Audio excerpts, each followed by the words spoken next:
오늘은 출애굽기 24장 12절로 18절, 25장 1절로 9절의 말씀을 살펴보겠습니다. 먼저 출애굽기 24장 12절로 18절 말씀을 같이 읽겠습니다.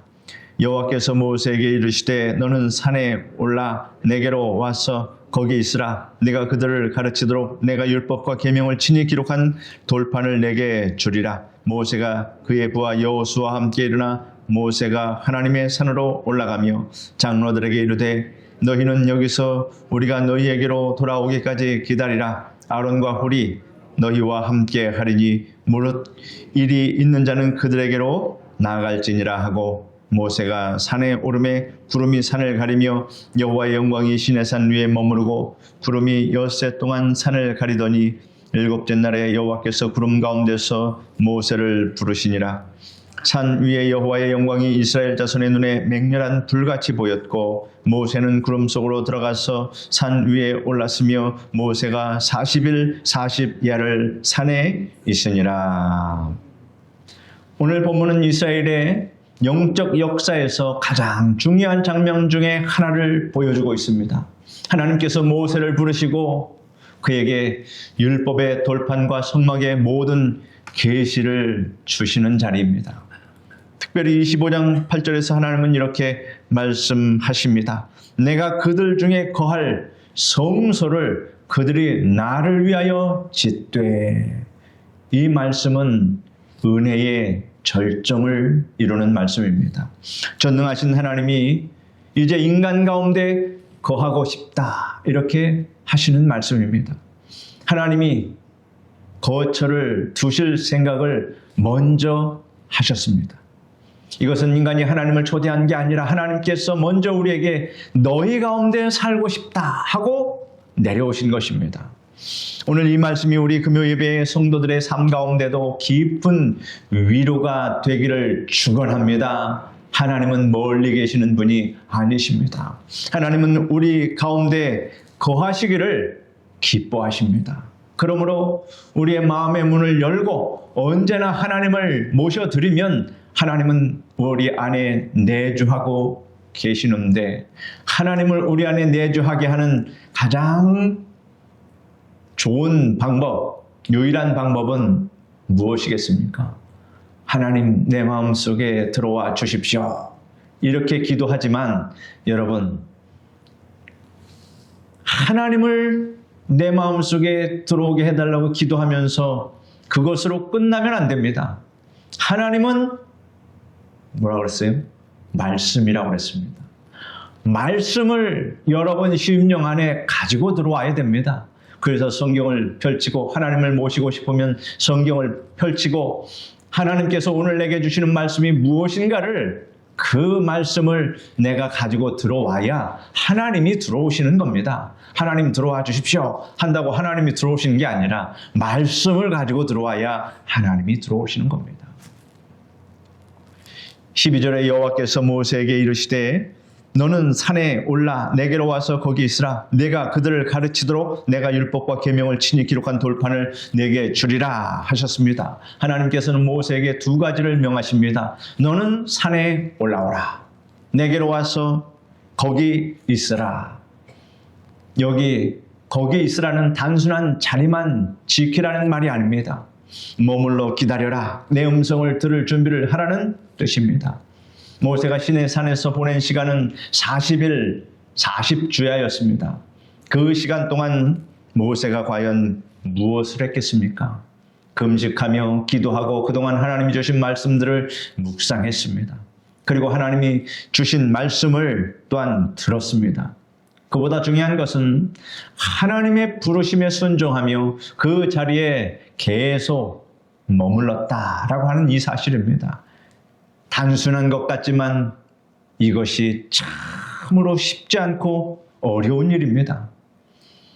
우리 신앙도 마찬가지입니다. 하나님은 능력이 많은 사람보다 천재적인 사람보다 그 자리를 계속 지키고 머물 줄 아는 사람, 말씀 앞에 기다릴 줄 아는 사람을 통해 일하십니다. 40일을 하나님 말씀을 기다리며 그 시내산에서 기다렸던 모세는 참으로 위대한 이스라엘 백성들의 영도자가 될, 지도자가 될 자격을 갖췄습니다. 오늘 금요 예배로 모신 우리 성도님들이 바로 그런 분들이 다 되시기를 축복합니다. 주님을 찾고 주님을 기다리고 주님의 말씀을 들으려고 시간을 구별해서 이 자리에 앉아 계신 것입니다. 그 기다림 자체가 귀한 예배라고 하는 것입니다. 모세는 산에 올라가기 전에 장로들에게 이렇게 말했습니다. 장로들에게 이르되 너희는 여기서 우리가 너희에게로 돌아오기까지 기다리라. 아론과 훌이 너희와 함께 하리니 무릇 일이 있는 자는 그들에게로 나아갈지니라 하고 하였습니다. 모세는 하나님의 일을 하러 가면서 혼자 모든 일을 책임지지 않으려 했습니다. 아론과 훌 장로들에게 자신의 역할을 맡긴 것입니다. 적절한 조치입니다. 교회도 마찬가지입니다. 하나님의 공동체는 혼자 세워지는 것이 아닙니다. 교회의 힘은 한 사람의 능력이 아니라 함께 세워가는 마음, 함께 짊어지는 책임에 있습니다. 성도들께서도 지금 이 교회를 붙들고 있는 든든한 장로와 같다라고 하는 이 사실을 여러분 아시기를 바랍니다. 여러분의 작은 기도, 작은 헌신, 작은 충성이 교회를 지탱하는 하나님의 은혜의 기둥이 되었습니다.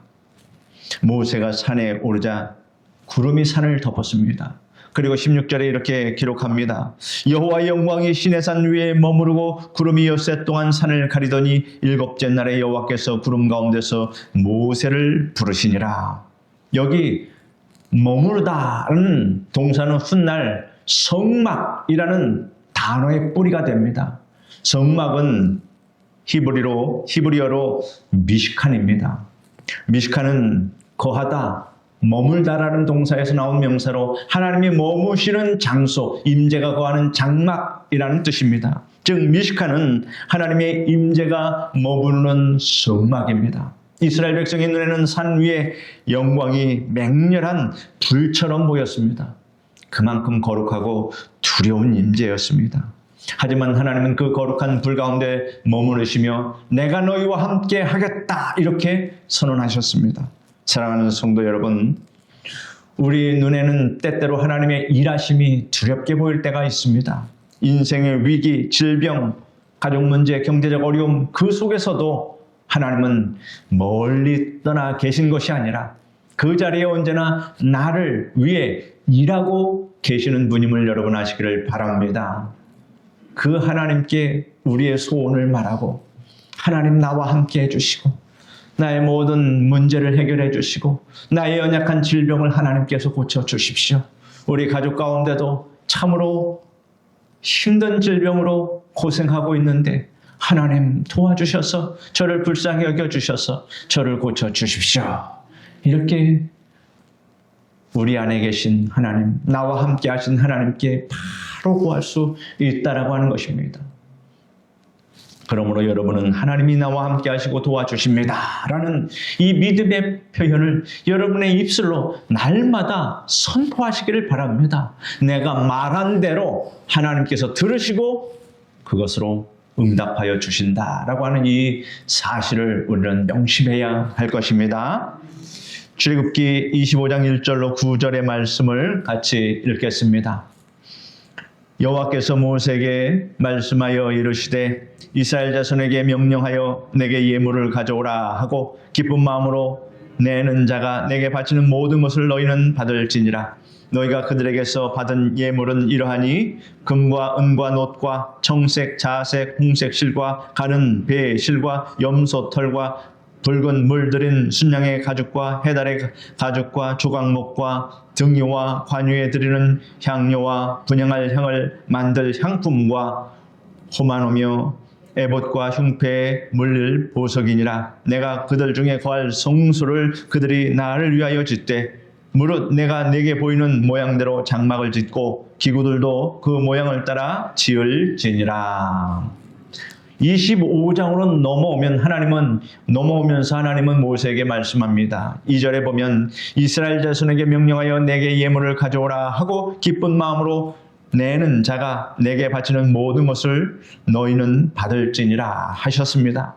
하나님은 예물을 원하셨습니다. 그러나 억지로 내는 예물, 마지못해 드리는 예물은 받지 않으셨습니다. 오직 기쁜 마음으로 드리는 예물만 받으라 이렇게 하셨습니다. 우리가 하나님께 헌신하고 드릴 때 억지로 하면 안 됩니다. 억지로 의무감으로 만약에 할 수밖에 없어서 하는 것을 생각할 때에 여러분 기도하십시오. 만약에 그렇게 드리면 하나님께서 기뻐 받으시지 아니합니다. 내 마음에 자원하는 마음, 기쁨이 넘치는 마음, 감사한 마음이 생기면 하나님께 더욱더 감사함으로 드리십시오. 그것이 바로 기쁨의 예물입니다. 하나님께서 예물을 가져오라 하셨지만 하나님께서 이 예물을 가지고 하나님께서 쓰시려고 하는 것이 아닙니다. 하나님께 드린 예물은 하나님의 나라, 그 당시에는 성막을 짓기 위해서 그 안에 기구들을 만들기 위해서 필요로 한 재료들을 만드는 것입니다. 지금은 신약 시대에는 교회입니다. 여러분의 모든 그 정성스러운 헌금은 다 교회를 유지하고 하나님의 나라가 무너지지 않도록 지탱하는 그러한 귀한 예물이라고 하는 이 사실을 우리가 알아야 합니다. 그러므로 교회에서 드리는 모든 성도들의 예물은 하나님께 바쳐진 것이고 하나님께 바쳐진 모든 것은 다 선물이며 그것은 참으로 귀하게 사용되어야 하고 함부로 낭비해서는 안 된다라고 하는 것입니다. 광야에서는 집도 없고 농사도 못 짓고 유제품도 생산하지 못하는 생활이었습니다. 그런데 하나님은 금, 은, 정색, 자색, 실, 염소털, 향품, 귀한 재료를 요구하셨습니다. 그 귀한 것들은 모두 애굽에서 하나님의 은혜로 얻은 것들이었습니다. 하나님께서는 다 생각을 하셨고 그래서 애굽 백성들에게 가서 당당하게 이러한 귀한 폐물들을 가져오라고 구하라고 그러면 그들이 줄 것이라고 그렇게 말씀하신 것이 바로 이 때를 위한 것이었다라고 하는 것입니다. 우리가 광야에 나가는데 무슨 은금폐물이 무엇이 필요하겠습니까? 우리의 생각이 부족합니다. 그러나 하나님은 다 계획이 있었습니다. 그러므로 우리의 지식과 알량한 경험으로 하나님의 말씀을 재단하여 판단하지 않는 여러분 되시기를 바랍니다. 이스라엘 자손이 모세의 말대로 하여 애굽 사람에게 은금폐물과 의복을 구하며 여호와께서 애굽 사람들에게 이스라엘 백성에게 은혜를 입히게 하사 그들이 구하는 대로 주시게 하심으로 그들이 애굽 사람의 물품을 취하였더라 라고 말씀하셨습니다. 하나님이 주신 것으로 하나님께 다시 드리는 것입니다. 우리 또한 하나님께로부터 받은 것을 가지고 살며 그 중에 하나님께 10의 1을 드리는 것입니다. 이 10의 1이 하나님의 나라를 지탱하는 그러한 귀한 예물로 쓰인다라고 할 때 참으로 값진 그러한 헌신이라고 하는 사실입니다. 하나님께서 이것을 받으시고 다 기록해 놓고 기억을 하신다라고 하는 것입니다. 헌신의 본질은 많고 적음이 아닙니다. 하나님이 주신 은혜를 기억하며 감사하는 마음으로 드리는 것입니다. 이 말씀이 오늘 본문의 핵심입니다. 8절에 내가 그들 중에 거할 성소를 그들이 나를 위하여 짓되 그리고 9절에서 하나님은 덧붙여 말씀하십니다. 9절에서 내가 네게 보이는 모양대로 장막을 짓고 기구들도 그 모양을 따라 지을지니라. 성막은 단순한 예배의 장소가 아닙니다. 하나님의 계시를 눈으로 볼 수 있는 자리, 하나님의 임재가 인정되는 자리. 이스라엘 백성은 성막을 볼 때마다 이를 깨달았습니다. 하나님은 우리 가운데 거하신다 하는 것을 깨달았습니다. 하나님은 질서와 규칙의 하나님이시다. 하나님께 나아가는 길은 하나님이 정하신 방식에 의해서만 가능하다. 또 하나님은 사람의 인생 속에 오셔서 함께 하시는 분이시다 라고 하는 이 사실을 우리는 깨달아야 합니다. 이 성막을 통해서 하나님께서 우리에게 주시는 그러한 메시지입니다. 오늘날 여러분, 우리의 성막이 어디입니까? 신약은 성막을 이렇게 새롭게 해석을 합니다. 교회가 하나님의 성막입니다. 너희는 하나님의 성전이며 하나님의 성령이 너희 안에 거하시는 줄을 알지 못하느냐라고 말씀하셨습니다. 교회는 건물이 아니라 하나님이 거하시는 공동체, 여러분 자신들이 다 교회라고 하는 이 사실입니다. 성도 한 사람 한 사람이 성전이다 하는 것입니다. 그래서 고린도전서에 보면 너희 몸은 너희 안에 계신 성령의 전인 줄을 알지 못하느냐라고 말씀하고 있습니다. 우리가 하나님께 예배할 때 우리의 심령이, 여러분의 심령이 성막이 되고 하나님께서 그 가운데 임하신다라고 하는 이 사실을 여러분 꼭 아시기를 바랍니다. 성령님께서 지금 여러분의 심령 속에 임하여 있고 여러분의 마음을 인도하여 주고 계십니다. 헌신은 기쁜 마음이 될 때 성막의 재료가 된다라고 하는 것입니다. 주님은 우리에게 무엇을 얼마나 드렸는지 보시기보다 어떤 마음으로 드렸는지 보십니다.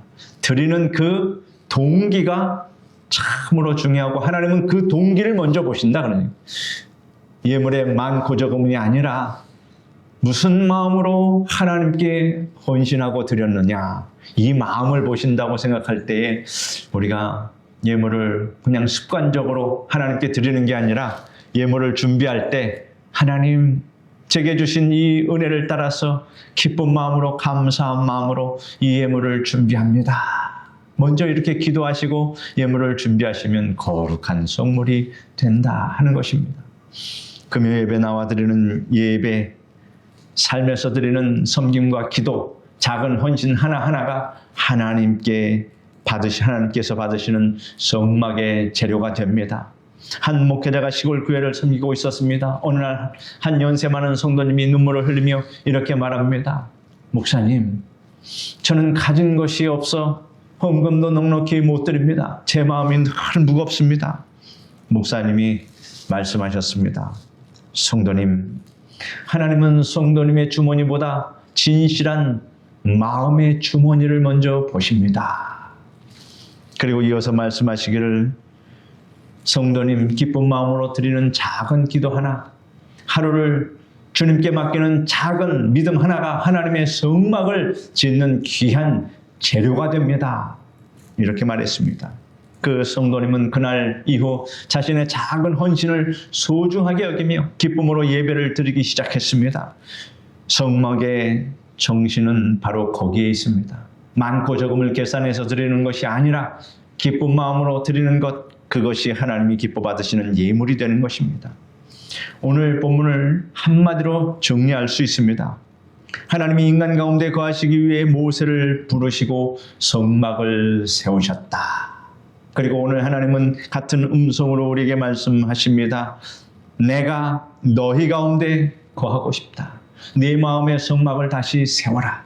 기쁜 마음으로 나를 예배하라. 내가 너희와 함께 하겠다. 이렇게 말씀하십니다. 오늘 예배 가운데 하나님의 성막이 여러분 마음속에 다시 세워지는 은혜가 있기를 축복합니다. 기도하겠습니다. 거룩하고 거룩하신 하나님 아버지, 은혜를 감사합니다. 하나님께서 우리 가운데 임하여 주시겠다 하신 이 귀한 은혜의 말씀을 오늘 말씀 속에서 우리가 생각해 봅니다. 하나님은 여전히 우리 가운데 계시며 우리 가운데 임하여 주심을 감사드립니다. 그러므로 우리가 하나님께 충성과 헌신을 할 때에 하나님의 그 크신 은혜에 기쁨으로 감사함으로 행할 수 있도록 아버지 도와주시옵시고, 기쁨으로 드리는 모든 헌신을 하나님께서 기뻐 받아주심을 감사드립니다. 예수님의 이름으로 기도드립니다. 아멘.